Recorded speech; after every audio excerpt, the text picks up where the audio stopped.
Well, to begin with, I'd like to take you back to an occasion, it's many years ago now, but I vividly remember it, when the local school doctor came to our school to give us our BCG injections.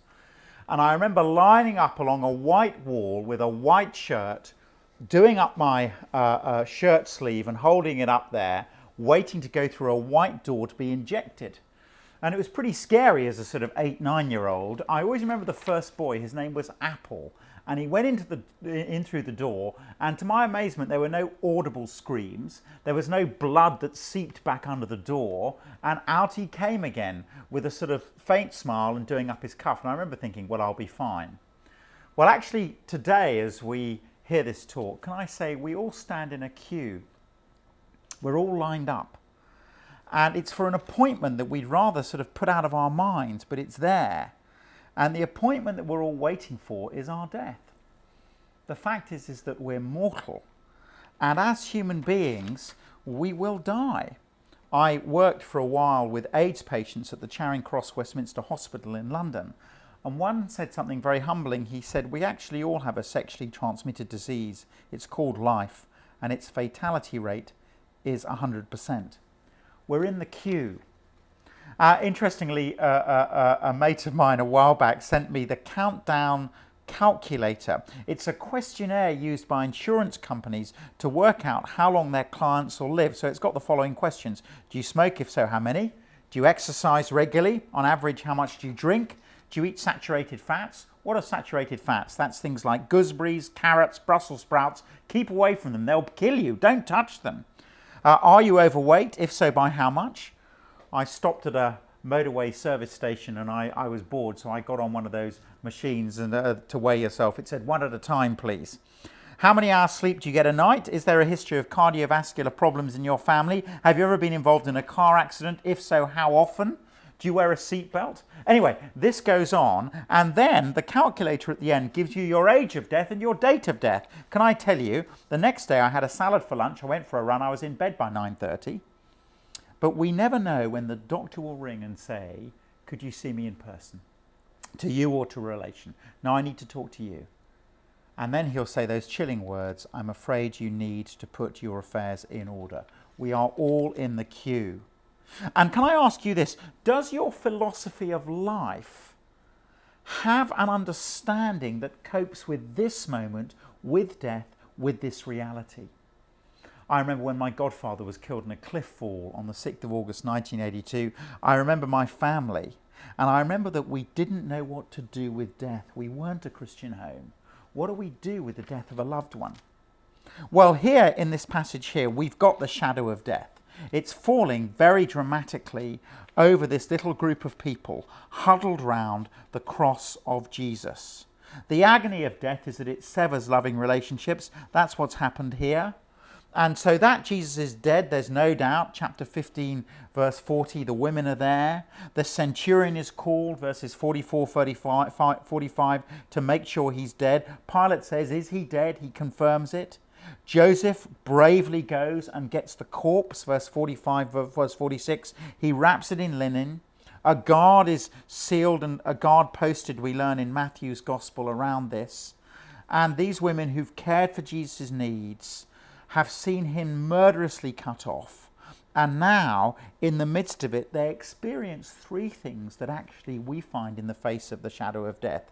Grief at the death of Jesus, fear in the face of his killers, powerlessness because of the stone as they go along to the tomb early on that Sunday morning. Grief, fear, powerlessness. Those are things that we do feel in the shadow of death, at the death of a loved one. And here there's been no chance to say those 5 words that are so important to say. Goodbye, thank you, sorry, I forgive you, I love you. There's been no time for that sort of closure. So that's the shadow of death as these women go along to the tomb. But secondly, there's the shock of discovery in verses 4 to 6 of chapter 16. But when they looked up, they saw that the stone, which was very large, had been rolled away. As they entered the tomb, they saw a young man dressed in a white robe sitting on the right side, and they were alarmed. Don't be alarmed, he said. You're looking for Jesus the Nazarene who was crucified. Now, with these next words, life can never be the same again. He says, he's risen. He's not here. See the place where they've laid him. It can't be the same again. Do you know, my mother died in Basingstoke Hospital 5 years ago, and when I was with her, I said 3 things to her. I said goodbye. We'd all say that. I said, I love you. But the third thing I said was this: I'll see you again. And that happens if these words, he has risen, are true. And can I say at this point in time that in terms of our worldview, we've got to live in an open universe. Yes, the laws of nature are that people die, but God, in order to show that this is his son, breaks his own laws, raises Jesus from the dead so that we will know there's hope in the face of death, that we will know this is God's King come to earth. He has risen. Well, the women are given 2 shocks of escalating intensity that causes them, verse 8, to flee. And the word flee is to flee from a wild animal, verse 8. But we first of all see that there's no need for their question. Verse 3, who'll roll the stone away from the entrance of the tomb? They knew the tomb was sealed. They could never get in. So they've gone that morning with spices. They can't get to the body. But often that's true when we have the death of a loved one. We'll do these things that are useless practically. They turn up. But they find there's no need for their question, because verse 4, they find that divine power has dealt with the stone. It's been hurled out. So there's no need for their question, who'll roll the stone away. But also, there's no need for their spices in verse 1. Here are the first spice girls. They've turned up with these spices. But there's no body. Yeah, the grave clothes are there. They're at the right place. But actually, his body has been raised. There's no need for the spices. And this is confirmed by the angel. Don't be terrified. You're looking for Jesus, verse 6, the Nazarene who was crucified. Yeah, he was a man from Nazareth whose death was real. He was crucified, a man who was really buried. See the place where they laid him. You're not dreaming, but he's not here. He's risen. It's a shocking discovery. There was no need for their question, and there was no need for their spices. So what does all this mean? Well, lastly, the significance for the disciples. Verse 7, but go, tell his disciples and Peter, he's going ahead of you into Galilee. There you'll see him, just as he told you. You know, one thing's certain, if Jesus hadn't risen from the dead, we'd never have heard of him. The attitude of these women was that they'd come to pay their last loving tribute to a dead body. They'd come to anoint a corpse. The attitude of the disciples was that everything had finished in tragedy, that their hopes had been shattered. But now, those words, he has risen, change everything. And they bring the Christian church into existence.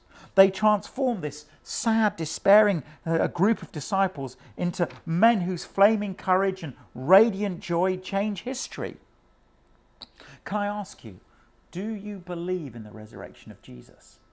Because to be Christian, you have to believe this. And that means believing in an open universe. That God has changed his own laws of nature, raised his son from the dead to show that this is the anointed king. Do you believe it? Do you know it's historically checkable? Do you know that you can do that? Where did the body go? Well, it was seen on 11 different occasions. At one point, 1 Corinthians 6, 500 people saw it. In the Acts of the Apostles, what happens is Paul says to King Agrippa, he says, you go along to Jerusalem, send your people, check with people. They'll talk about seeing this risen Christ. Yes, it's against the laws of nature, but it would be as God proves this is his son. And just to show how important this is, let's have a look at verse 8. Because remember that Mark's gospel is written in the middle of Nero's persecutions. So people are dying for their faith. And he ends with a cliffhanger in verse 8. Let me read it to you. These women, having heard that he's risen, what do? Trembling and bewildered, the women went from the tomb and fled. They said nothing to anyone because they were afraid. Now they're told to go and tell Peter and the disciples. They're told to go and tell. They run and hide. The reason they run and hide is they just don't know what's happening. They don't understand. They've heard this news. They don't know what to make of it. And in the midst of Nero's persecutions, we're being told, if you don't understand the resurrection of Jesus, you too will run and hide. But if you know he's risen, if you know it's historically checkable, if you know all this happened, then you won't run and hide. Even in the midst of Nero's persecutions, you'll stand firm. It's the rock, the bedrock of Christian faith. The question is, do you believe it? It is checkable. Do you believe he's risen? And then will you build your faith upon it?